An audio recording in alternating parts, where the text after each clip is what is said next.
Hello students, Paramount Intermediate College Laxmipur Devarua द्वारा आयोजित online classes में मैं तशरीफ खान आपका एक बार फिर से स्वागत करता हूं। हम इंटरमीडिएट में स्टडी कर रहे हैं सिंथेसिस। ये हमारा आज चौथा वीडियो है। पहले वीडियो में मैंने आपको इंटरमीडिएट का सिलेबस बताया था और सिंथेसिस का इंट्रोडक्शन दिया था, जो विद्यालय के चैनल पर उपलब्ध है, यूट्यूब चैनल पर उपलब्ध है, आप देख सकते हैं उसे। दूसरा वीडियो था हमारा कि सिंपल सेंटेंस कैसे बनाएंगे प्रेजेंट पार्टिसिपल का यूज़ करते हुए। तीसरा वीडियो हमारा था कि आप सिंपल सेंटेंस कैसे बनाएंगे परफेक्ट और परफेक्ट पार्टिसिपल का यूज़ करके। ठीक है, तीसरा वीडियो जो हमारा था वो था कि कैसे सिंपल सेंटेंस बनाएंगे पास्ट पार्टिसिपल और परफेक्ट पार्टिसिपल का इस्तेमाल करते हुए। और चौथा वीडियो जो हमारा था वो था इन्फिनेटिव का यूज़ करते हुए कैसे सिंपल सेंटेंस हम बनाएंगे। ये हमारा पांचवा वीडियो है जिसमें हम पढ़ने वाले हैं सिंथेसिस में सिंपल सेंटेंस कैसे बनाया जाए। ठीक है, यहाँ पर पार्ट 5 रहेगा। ठीक, सिंथेसिस में सिंपल सेंटेंस कैसे बनाया जाए नॉमिनेटिव एब्सोल्यूट का प्रयोग करते हुए। ठीक है, नॉमिनेटिव एब्सोल्यूट का प्रयोग करते हुए सिंपल सेंटेंस को कैसे बनाया जाए, ये आज हमारा टॉपिक है। तो मेरे हिसाब से तो सबसे पहले हम यही समझ लें कि नॉमिनेटिव एब्सोल्यूट क्या होता है। ठीक है, नॉमिनेटिव एब्सोल्यूट जो है वो कोई बहुत ही विशेष चीज़ नहीं होती है। बस यूँ समझ लें कि अगर किसी सेंटेंस में सब्जेक्ट के स्थान पर सब्जेक्ट हो, किसी सेंटेंस में सब्जेक्ट के स्थान पर सब्जेक्ट हो, लेकिन उस सब्जेक्ट के लिए कोई हेल्पिंग वर्ब या कोई मेन वर्ब न दिया हो, तो आप समझ जाएंगे कि दिया गया जो सेंटेंस है वो क्या होगा, नॉमिनेटिव एब्सोल्यूट होगा। ठीक है, फिर से एक बार रिकॉल कर दे रहा हूँ आपके लिए कि अगर एक सेंटेंस में सब्जेक्ट के स्थान पर कोई सब्जेक्ट हो लेकिन उसके लिए कोई मेन वर्ब या हेल्पिंग वर्ब न दिया गया हो, उसी सब्जेक्ट को हम कहते हैं नॉमिनेटिव एब्सोल्यूट। ठीक, अब सवाल ये है कि यहाँ पर हम नॉमिनेटिव एब्सोल्यूट का प्रयोग कैसे करेंगे। तो यहाँ पर जब हम सिंथेसिस करके सेंटेंस को जोड़ देंगे तो जो जुड़ा हुआ वाक्य होगा उसका सब्जेक्ट होगा नॉमिनेटिव एब्सोल्यूट। ठीक है, तो हम बताए थे शुरू में ही आपको कि सिंपल सेंटेंस समझने के लिए सबसे ज़रूरी चीज़ ये है कि पार्टिकुलर हम इस बात को समझें कि किस कंडीशन में हम पार्टिसिपल का यूज़ करेंगे, किस कंडीशन में हम पास्ट पार्टिसिपल का यूज़ करेंगे, किस कंडीशन में हम इन्फिनेटिव का यूज़ करेंगे और किस कंडीशन में हम नॉमिनेटिव एब्सोल्यूट का यूज़ करेंगे। तो उसके लिए सबसे ज़रूरी चीज़ जो मेरा है वो ये टॉपिक है कंडीशन टू अप्लाई, कि किस कंडीशन में हम नॉमिनेटिव एब्सोल्यूट का यूज करेंगे।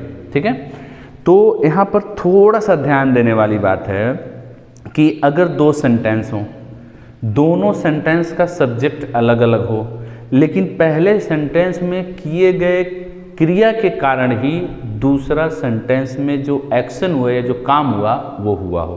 ठीक है, फिर से मैं बता दे रहा हूँ कि नॉमिनेटिव एब्सोल्यूट का यूज हम तब करेंगे जब दिए गए सेंटेंस में पहला सेंटेंस का जो क्रिया होगा, पहला सेंटेंस का जो एक्शन होगा वही कारण होगा दूसरे सेंटेंस के एक्शन का। अगर पहली बात न कही जाए तो वहाँ पर दूसरी बात का कोई मतलब नहीं होगा। इस कंडीशन में हम नॉमिनेटिव एब्सोल्यूट का प्रयोग करेंगे। ठीक है, नॉमिनेटिव एब्सोल्यूट का प्रयोग करना कैसे है उसके लिए मैंने एक यहाँ लिखा हुआ है रूल टू सिंथेसिस। ये जान लें कि नॉमिनेटिव एब्सोल्यूट का यूज़ करना कैसे है। नॉमिनेटिव एब्सोल्यूट का यूज़ करने के लिए जो पहली क्रिया हुई है उसके सब्जेक्ट को बिना हटाए, ठीक है, उसका जो मेन वर्ब है उसको आप परफेक्ट पार्टिसिपल में बदल देते हैं। परफेक्ट पार्टिसिपल का जो मतलब हुआ वह हुआ हैविंग प्लस वर्ब का थर्ड फॉर्म। ठीक है, यानी रूल टू सिंथेसिस में क्या है कि सब्जेक्ट को नहीं हटाना है आपको। जो पहले सेंटेंस में सब्जेक्ट है उसको हटाना नहीं है। उस सेंटेंस के जो वर्ब है उस वर्ब को केवल आपको परफेक्ट पार्टिसिपल में बदल देना है।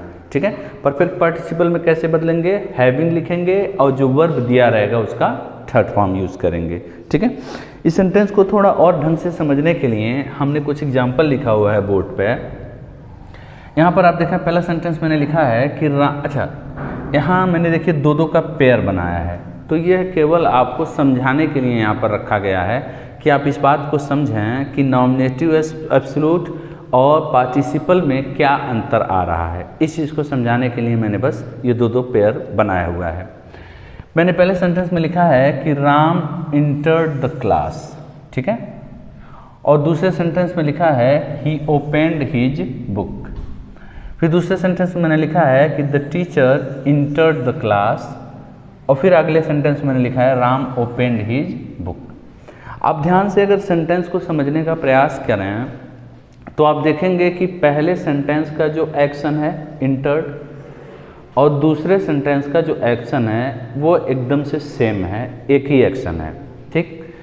और इवन अगर आप आगे देखें तो यह जो दूसरा सेंटेंस है यह तो सेंटेंस ही पूरा एक है। ये सेंटेंस जो है ये सेंटेंस ही पूरा एक है, इन दोनों सेंटेंस में कोई परिवर्तन नहीं है। लेकिन अगर हम सेंस को समझने का प्रयास करें या सिंथेसिस करने का प्रयास करें तो दोनों में ज़मीन आसमान का अंतर है। इसको हम बनाएंगे प्रेजेंट पार्टिसिपल के हिसाब से और इसको हम बनाएंगे नॉमिनेटिव एब्सोल्यूट से। आप कहेंगे कि सर इसमें ऐसी कौन सी बात है जो दोनों के बनाने में एक पार्टिसिपल से बनेगा और एक जो है नॉमिनेटिव एब्सोल्यूट से बनेगा। तो आप देखें कि पहले सेंटेंस में सब्जेक्ट राम है और दूसरे सेंटेंस में भी सब्जेक्ट राम ही है। ये जो ही वर्ड यूज़ किया गया है ये प्रोनाउन किसके लिए यूज़ किया गया है? राम के लिए यूज़ किया गया है। किसके लिए यूज़ किया गया है? राम के लिए यूज किया गया है। तो यहाँ भी सब्जेक्ट राम है और यहाँ भी सब्जेक्ट राम है। अब अगर दो आदमी दो अलग अलग काम करते हों तो आप इसको अपनी भाषा में भी समझ सकते हैं कि मान लीजिए मैं कहता हूँ कि राम विद्यालय गया, उसने अपनी किताब खोल दी।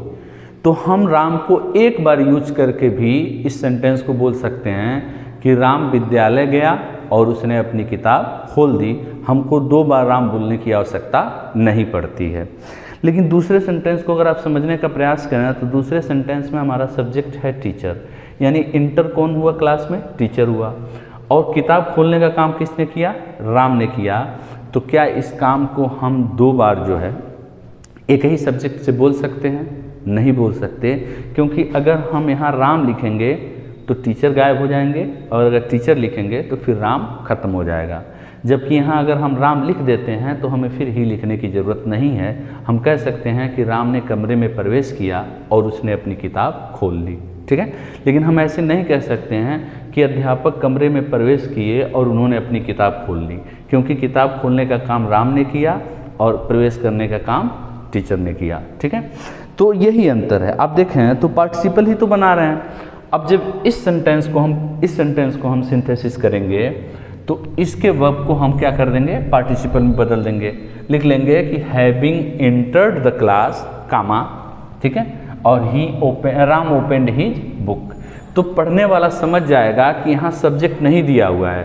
तो Ram opened his book, Ram ने अपनी किताब खोली, तो पढ़ने वाला इस बात को समझ जाएगा कि प्रवेश करने का काम भी राम ने ही किया, ठीक है। लेकिन यहाँ अगर टीचर हटा देंगे तो पढ़ने वाला क्या समझेगा कि किताब राम ने खोला और क्लास में प्रवेश कौन किया? राम। लेकिन जबकि ऐसा नहीं है, प्रवेश करने का काम किसने किया? राम ने किया, टीचर ने किया, और आगे जो किताब खोलने का काम किया वो राम ने किया। ये डिफरेंस है दोनों में, प्रेजेंट पार्टिसिपल और नॉमिनेटिव एब्सोल्यूट के यूज में। आशा करता हूँ ये बात आपको समझ में आ रही होगी। तो इस सेंटेंस का अगर हम सिंपल सेंटेंस बनाएंगे तो चूंकि दोनों का सब्जेक्ट एक है तो हम यहाँ से सब्जेक्ट को क्या करेंगे? हटा देंगे और लिखेंगे कि हैविंग entered the class, कामा। अब देखें, एक बार ही है एक बार राम है। तो पिछले वीडियो में मैंने भी आपको बताया था कि जब एक बार हम नाउन लिखते हैं तब प्रोनाउन लिखते हैं। हमको एक ही सेंटेंस बनाना है, हमने कोई नाउन यूज नहीं किया है तो प्रोनाउन नहीं लिख सकते, उसके जगह आपको नाउन लिखना पड़ेगा। तो having entered the class, Ram opened his book. Having entered the class, Ram opened his book. ये हमारा सेंटेंस क्या हो गया? सिंपल सेंटेंस बन गया, ठीक है। लेकिन ये सिंपल सेंटेंस बना है किस नियम से? पार्टिसिपल के नियम से। यहाँ पर हमने नॉमिनेटिव एब्सोल्यूट का प्रयोग नहीं किया है, ठीक है। अब दूसरे सेंटेंस को देखें कि the teacher entered the class. तो देखें काम वही करना है, यानी इस बार भी आपको लिखना क्या है, हैविंग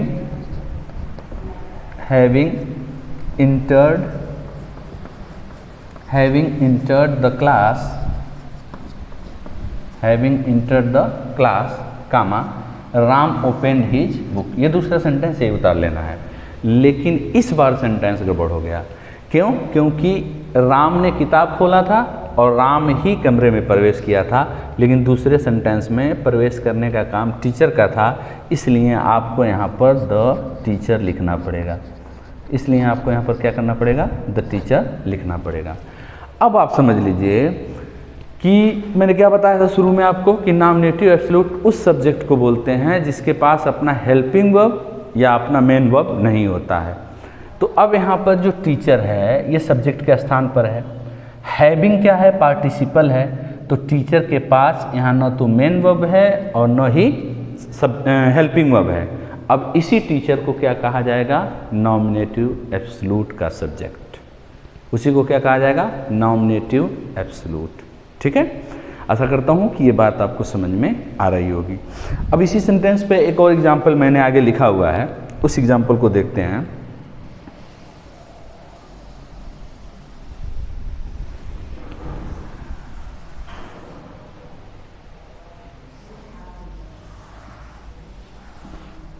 ठीक है, इसमें दूसरा एग्जाम्पल देखिएगा। मैंने लिखा है द बॉय रोज, लड़का उठा, ही बिगेन टू प्ले, वो खेलने लगा।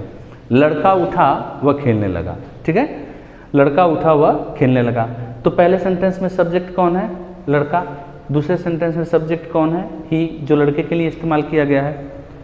तो यहाँ पर हम एक बार सब्जेक्ट लिखेंगे और एक बार सब्जेक्ट को क्या करेंगे, हटा देंगे। तो वह होगा पार्टिसिपल, वो होगा पार्टिसिपल।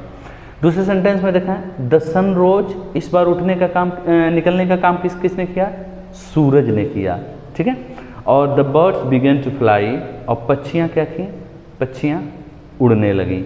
इस बार आप ध्यान से देखें तो सेंटेंस का सब्जेक्ट अलग अलग है, काम तो सेम एक ही तरह से हो रहा है। यहाँ भी उठने का काम हुआ, यहाँ भी उठने का काम हुआ, यहाँ भी कोई खेलने लगा, यहाँ कोई उड़ने लगा। तो काम तो लगभग एक्शन तो एक ही जैसा हो रहा है, लेकिन दोनों में सब्जेक्ट का डिफरेंस आ रहा है। पहले सेंटेंस में हम एक बार सब्जेक्ट लिखेंगे तो समझ में आ जाएगा कि उठने का काम भी लड़के ने किया और खेलने का काम भी लड़के ने किया। लेकिन दूसरे वाले सेंटेंस में आप ऐसा नहीं कर सकते। दूसरे वाले सेंटेंस में इसे आपको रखना पड़ेगा।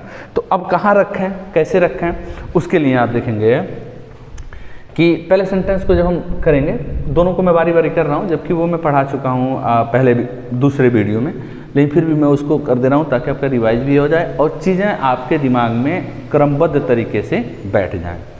तो यहाँ पर आप लिखेंगे कि the sun, I am sorry, तो यहाँ पर हम लिखेंगे हैविंग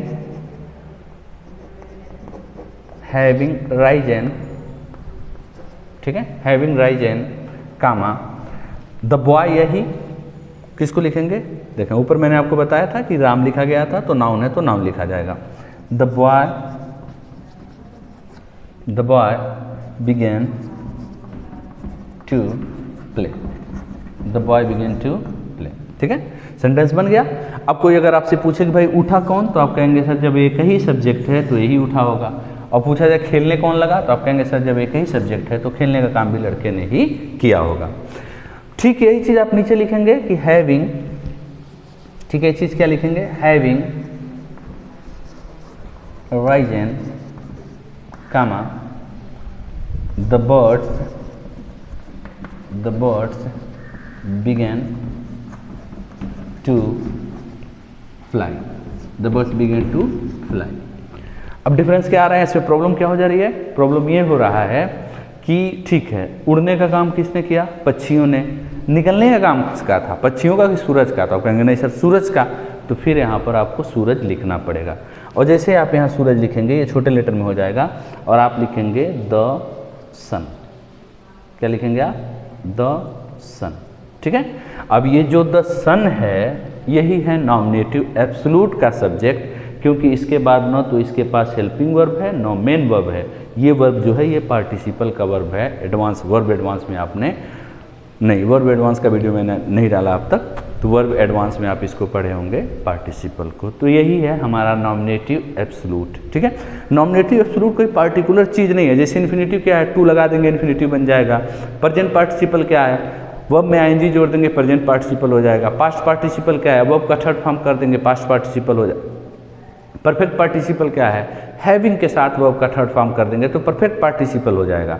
उस तरह से नॉमिनेटिव एब्सोल्यूट कोई खास पर्टिकुलर चीज़ नहीं है कि वर्ब में ऐड कर देने से या फिर जो है उसमें कुछ सफिक्स या फिक्स कर देने से, प्रीफिक्स कर देने से हो जाएगा, ऐसा नहीं है। जैसे ही आप सेंटेंस को जोड़ेंगे और इस सेंटेंस का ये जो द सन है, जैसे ही इसके मेन वर्ब को आप पार्टिसिपल में बदलेंगे तो इसके पास अपना वर्ब नहीं होगा, और जब उसके पास अपना वर्ब नहीं होगा, अपना हेल्पिंग वर्ब नहीं होगा, तो ये फ्री हो जाएगा। और जैसे ही वो फ्री होगा उसको हम क्या कहेंगे, नॉमिनेटिव एब्सोल्यूट। सब्जेक्ट तो है, अभी भी काम तो वही कर रहा है, लेकिन है क्या हो जाएगा, वो नॉमिनेटिव एब्सोल्यूट हो जाएगा। आशा करता हूँ कि बात आपको समझ में आ रही होगी।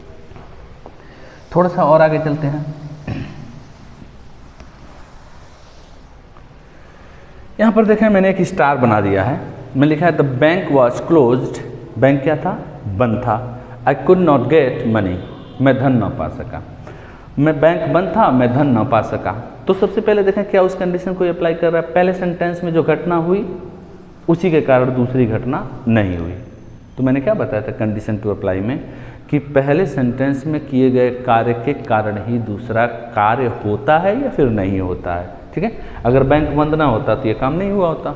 ठीक है, अगर टीचर इंटर नहीं किए होते तो उसने अपनी किताब नहीं खोली होती।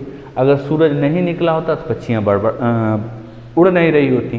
ठीक है, तो यहाँ पर आप देखें कि दोनों का सेंटेंस का सब्जेक्ट क्या है, अलग अलग है। यहाँ बंद हुआ बैंक, यहाँ मैं पैसा नहीं निकाल पाया, लेकिन दोनों में एक संबंध तो है ना। किस तरह का संबंध है कि अगर ये काम नहीं हुआ होता तो ये काम भी नहीं होता। ठीक है, अगर ये काम नहीं हुआ था तो ये काम भी नहीं होता, अगर ये काम नहीं हुआ तो ये काम भी नहीं होता। ठीक है, अब देखते हैं इसका क्या करेंगे। तो यहाँ पर आप ध्यान दें कि लिखा हुआ है वॉज क्लोज्ड। ये वॉज क्या है, हेल्पिंग वर्ब है। अब वॉज वर्ब के साथ अगर वर्ब का थर्ड फॉर्म होता है तो होता है पैसिव वॉइस, और जब सेंटेंस पैसिव वॉइस में रहेगा बच्चों तो आपको हैविंग बीन प्लस वर्ब का थर्ड फॉर्म लिखना पड़ेगा। आपको क्या लिखना पड़ेगा, हैविंग बीन और फिर वर्ब का थर्ड फॉर्म। ठीक है, आगे देखते हैं। तो यहां पर आपको क्या लिखना पड़ेगा, द बैंक, देखें इस सब्जेक्ट को नहीं हटा सकते, the bank having been closed. The bank having been closed.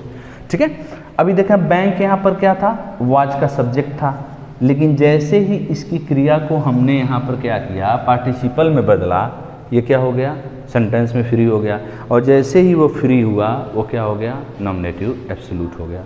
ठीक है, तो the bank having been closed, यहाँ कामा लगा लेंगे, और I could not get money, ये हम आगे उतार लेंगे। हमारा सेंटेंस सिंथेसिस हो जाएगा और बना हुआ वाक्य क्या कहलाएगा, सिंपल सेंटेंस कहलाएगा। ठीक है, क्योंकि तो मैंने पहले ही बता दिया था आपको कि अगर कोई participle, nominative, absolute, infinitive, adjective, adverb से सेंटेंसेस को जोड़े जाएंगे तो बना हुआ वाक्य क्या होगा, पार्टिसिपल होगा।